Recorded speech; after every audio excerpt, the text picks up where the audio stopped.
مجھے کہتے ہیں نتاشا رحمان۔ ناظرین، گزشتہ روز ایک افسوسناک واقعہ پیش آیا، چونکہ خان صاحب کا آپ سب کو پتہ ہے کہ لانگ مارچ جاری ہے، اور لانگ مارچ کے دوران ہی کل کاموکی کے قریب ایک صحافی خاتون خان صاحب کے کنٹینر کے نیچے آ کر جاں بحق ہو گئیں، اور اب اس کو دفنا دیا گیا ہے۔ آج رات 1 بجے اس کو دفنا دیا گیا تھا۔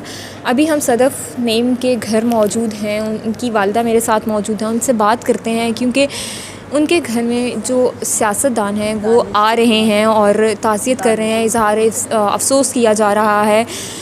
جو صحافی برادری ہے وہ بھی ہمیں کافی زیادہ دکھی دکھائی دے رہی ہے، ہر آنکھ اشک بار ہے۔ صدف کی والدہ سے بات کرتے ہیں، ان سے پوچھتے ہیں وہ کیا کہتے ہیں۔ السلام علیکم۔ وعلیکم السلام۔ اماں جی، ہم آپ کے دکھ میں پورا شریک ہیں۔ آپ کو جب یاد آئے صدف کی، آپ ہمیں بلائیں، ہم آئیں گے۔ ہمیں یہ بتائیے گا، جاتے ہوئے صدف کیا بات کر کے گئی تھی؟ بس یہی کہہ رہی تھی، ماما ایک دفعہ یہ چلی جاؤں بس، پھر میں نہیں جاؤں گی۔ میں اسے کہتی تھی چھوڑ دو، اب گھر میں رہو بچوں پہ۔ کہتی میں آج جلدی آ جاؤں گی۔ اس کی بیٹی کی سالگرہ تھی رات کو، اس کو نئے کپڑے لے کر دیے تھے، کیک کاٹنا تھا اس نے، اور اس نے کہا میں جلدی آ جاؤں گی۔ بس میرا آج جانا بہت ضروری ہے۔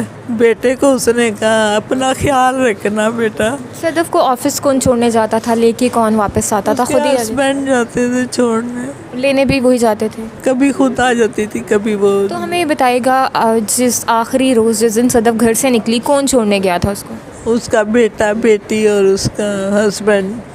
جاتے ہوئے صدف گھر سے کوئی بات کر کے نکلی ہو آپ سے؟ جب فون پہ بات کی ہو، یا آخری ملاقات کب ہوئی تھی؟ مجھے تو اس نے فون کیا تھا، ماما میں آپ کو وہاں جا کے فون کروں گی، سارا بتاؤں گی، لیکن مجھے کوئی فون نہیں آیا، کوئی فون۔ وہاں جا کے کوئی رابطہ نہیں ہوا کیونکہ سگنلز آپ کو پتہ تھے کہ بند تھے؟ وہ رش بھی بڑا، بزی نہیں مل رہا تھا فون۔ ابھی یہاں پر مختلف سیاستدان آ رہے ہیں، عمران خان بھی آئے اور اظہار افسوس بھی انہوں نے کیا۔ کیا ساری باتیں ہوئیں، کیا کہا انہوں نے؟ وہ مجھے تسلی دے رہے تھے، کہہ رہے تھے اللہ کی مرضی تھی، جو اللہ کی مرضی، کہتے ہیں بس اگر اس طرف گرتی تو بچ جاتی اس طرف، لیکن اللہ نے ادھر اس کا رکھا تھا۔ اس کی لکھی وہاں ہوئی تھی؟ ہاں لکھی وہاں ہوئی تھی، وہ کر کے گئے افسوس۔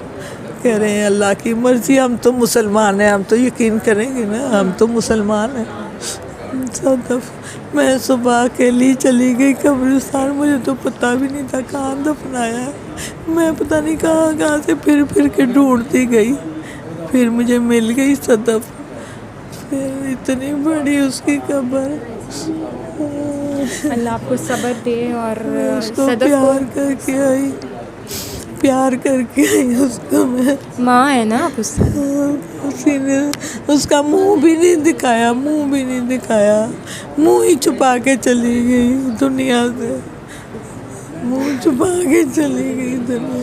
اللہ صدف کے گھر والوں کو صبر عطا کرے۔ بالکل صدف منہ چھپا کے سب سے دور چلی گئی، اپنی ذمہ داریوں سے دور چلی گئی، اپنے بیٹے کو کہہ کے گئی کہ اپنا خیال رکھنا، ماں سے جاتے ہوئے بات کر کے گئی، اور ماں سے یہ کہا کہ میں یہ کام جلدی چھوڑ دوں گی، اور بالکل ویسا ہی ہو گیا کہ اس نے یہ کام چھوڑ دیا، اور یہ کہہ کے گئی کہ وہ جلدی گھر آ جائے گی۔